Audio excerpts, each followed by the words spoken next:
মুখ্যমন্ত্রী বলে না, সুকান্ত বাবু এখনো বলেননি, আমি যাই। সুকান্ত বাবু, মমতা বন্দ্যোপাধ্যায়কে অনুপ্রবেশকারী বলছে ইডি। মমতা বন্দ্যোপাধ্যায় যেদিন সেখানে যাওয়ার পরে হাইকোর্টে মামলা হলো, ইডি বলছে যে হোয়াটসঅ্যাপ গ্রুপে লিখে ওখানে লোক নিয়ে এসে ঝামেলা করা হয়েছিল। এই সমস্ত কিছু বলার পরেও ব্যবস্থা কেন নেওয়া হবে না? মুখ্যমন্ত্রী মমতা বন্দ্যোপাধ্যায় কি আমাদের সবার থেকে বেশি রাইটস এনজয় করেন? এই দেশের কনস্টিটিউশন এবং সংবিধানে ইকুয়াল রাইটসের কথা বলা হয় না স্যার? বলুন। দেখো কিশোলয় 2019 সুকান্ত বাবু করেছে ইডি 2019-এর ঘটনা 3রা ফেব্রুয়ারি, তোমার মনে আছে রাজীব কুমারকে বাঁচাতে তিনি চলে গেছিলেন শটান কিন্তু ধর্মতলায়, তিনি কিন্তু ধর্ম করেছিলেন অবস্থান।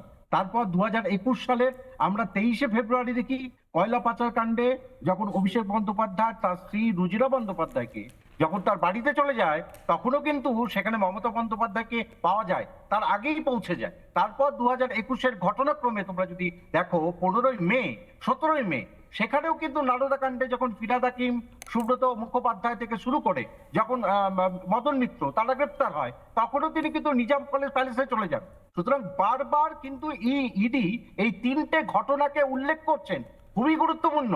এবং দ্বিতীয় গুরুত্বপূর্ণ বিষয়, তিনি যে এই যে যখন শুনানি চলছিল হোয়াটসঅ্যাপ গ্রুপে যেভাবে এইভাবে মানে জমায়েত করার চেষ্টা করা হয়েছে সে প্রমাণও কিন্তু রয়েছে। সুতরাং সেখান থেকে আরেকটা গুরুত্বপূর্ণ বিষয়, যে নথিগুলো মমতা বন্দ্যোপাধ্যায় নিয়ে গেছে তার ক্লোনিং যেন না হয় সেটাও কিন্তু ইডি দেখছে। তার মানে তুমি বুঝতে পারছো কতটা গর্হিত অভিযোগ, মানে এগুলোর প্রত্যেকটা অভিযোগের কতটা সত্যতা থাকতে পারে বলে ইডি এই ঘটনাগুলিকে তুলে ধরেছে।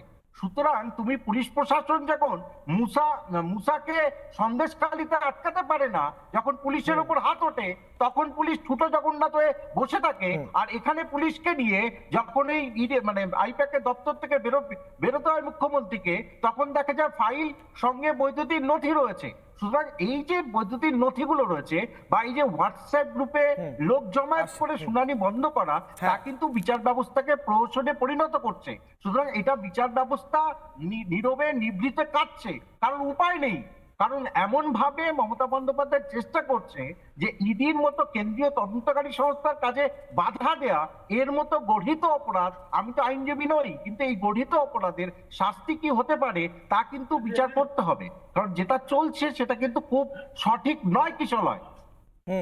আমি প্রশ্ন করছি, আইনজীবী নই হয়তো আমরা, কিন্তু কমন সেন্স তো আছে, মানুষ তো, বিচার বুদ্ধি তো আছে।